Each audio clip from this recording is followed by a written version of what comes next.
વડોદરા શહેરના election ward number 15માં વિવિધ વિકાસના કાર્યોના ખાતમુહૂર્ત અકોટાના ધારાસભ્ય ચૈતન્ય દેસાઈના હસ્તે કરવામાં આવ્યા।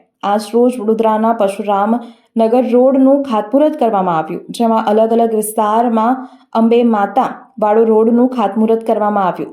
Gujarat housing board road Akota police line સામે આવેલ તેનું પણ ખાતમુહૂર્ત, વિશ્વામિત્રી ટાઉનશીપ મહાદેવ મંદિર ખાતમુહૂર્ત, જેનું ખાતમુહૂર્ત વિધાનસભાના લોકલાડીલા ધારાસભ્ય ચૈતન્યભાઈ દેસાઈના હસ્તે કરવામાં આવ્યું, જેમાં ઉપસ્થિત કાઉન્સિલર મનીષ પગાર, કાઉન્સિલર સ્મિત પટેલ, કાઉન્સિલર રીટાબેન સિંઘ, ટ્વિંકલબેન ત્રિવેદી, વોર્ડ પ્રમુખ મહેન્દ્રભાઈ રાઠોડ, મહામંત્રી વેંકટ જાગીરદાર, યુવા મોરચાના મહામંત્રી નયન રાય તથા મોટી સંખ્યામાં કાર્યકર્તાઓ ઉપસ્થિત રહ્યા હતા અને વિવિધ વિકાસલક્ષી કાર્યોના ખાતમુહૂર્ત કરવામાં આવ્યા। આજે ઇલેક્શન વોર્ડ નંબર 12માં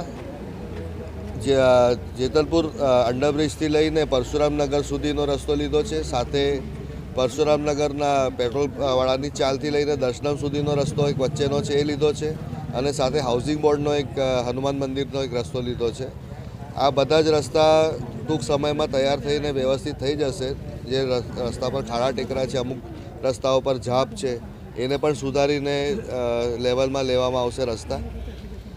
અને આજના કાર્યક્રમમાં અમારી સાથે વિસ્તારના અગ્રણીઓ છે, સાથે કાઉન્સિલર મનીષભાઈ પગાર, સ્મિતભાઈ આરદેશના, રીટાબેન અને ટ્વિંકલબેન હાજર છે, અને એમના જ દેખરેખમાં આ રસ્તો થવાનો છે। આભાર। વડોદરાના સમાચાર જુઓ તથા આપણી ચેનલને સબસ્ક્રાઇબ કરો અથવા સંપર્ક કરો।